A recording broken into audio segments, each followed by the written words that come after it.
How's it going, guys? It's Joshie from the SUR Files here to give you my initial thoughts on House of Stassi Season 1, Episode 3, The Ungrateful Wench.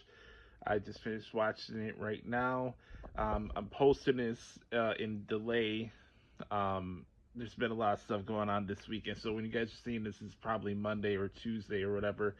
But I've been trying to catch up as much as I can with House of Stassi. I've also had some personal stuff going on in my other line of work in the wrestling field, but I am catching up with these initial episodes of House of Stassi.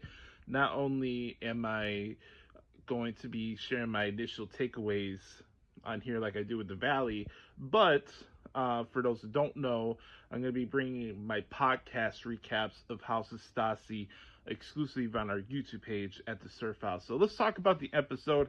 I felt this episode really tapped into, I guess, addressing misconceptions about who Stassi is as a person. I think everybody has a perception of her and things like that over the years, whether you watched her on Vanderpump or even on this show.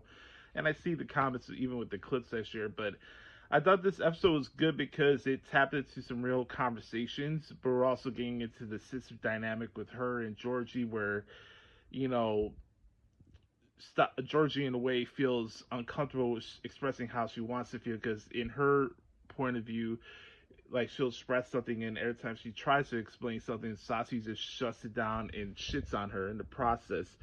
And basically this leads up to this get together they have at Stassi's house, and Georgie and Georgia are making dinner.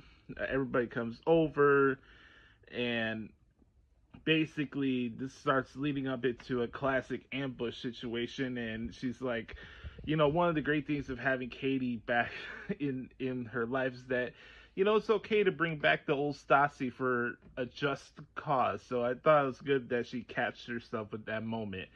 Um, Look, I think this things with these reality shows that you get some real uncomfortable conversations. I thought it was, I wouldn't say interesting, but I thought it was kind of poetic in a way where Beau and Stassi had a day at the same place. They got engaged on Vanderpump Rules, and then the conversation comes up like, why weren't you ever resentful towards me when she got let go from the show? And that's a question I think a lot of people are curious about. Obviously I'm curious to see how her life and how she felt about during that process. You gotta remember, I wasn't watching Vanderpump Rules at the time when this whole situation happened. I watched season 8, right? Beau and Stassi get engaged.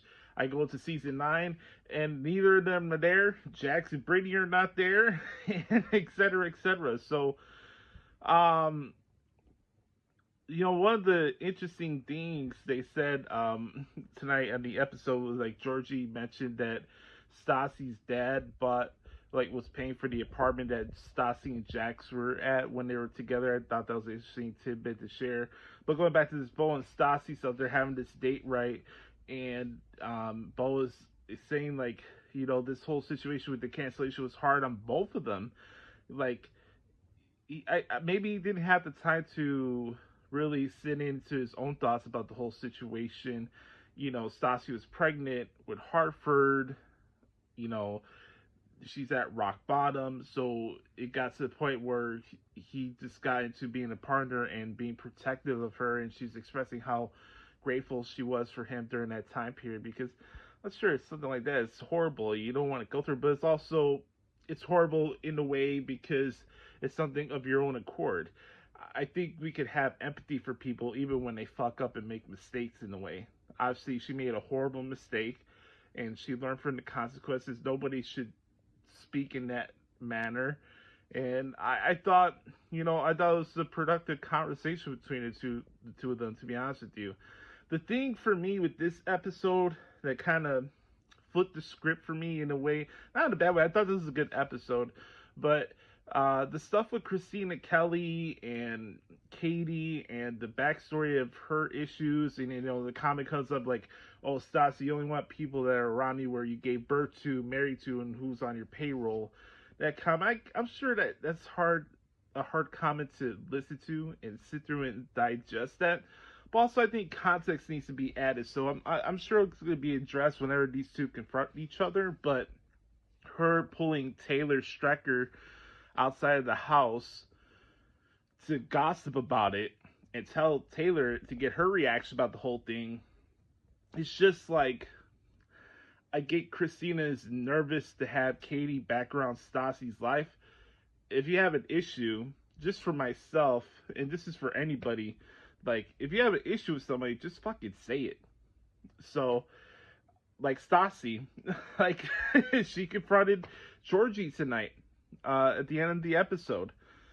If it was this that bad of an issue and Taylor's saying, "Oh, I'm getting really upset. Oh, I'm really pissed off," address the issue at hand, to be honest with you. Also, I know they're kind of leaning into this whole thing about Rob and Georgie possibly hooking up with each other, or, some type of attraction. I don't see that. Obviously, Rob wants to be there for Georgie because Georgie and Stassi and Beau to Rob are family, and you want to be there for somebody. I don't see the whole thing about them getting together or whatever. But anyways, that's my initial thoughts on House of Stassi season 1 episode 3, The Ungrateful Wench. More of these initial takeaways I'm gonna be sharing here on TikTok after I watch the episode, and then don't forget to go to our YouTube page at the SUR Files to get my podcast recaps of each and every single episode of House of Stassi. So appreciate the love and hope you guys are doing good. Peace.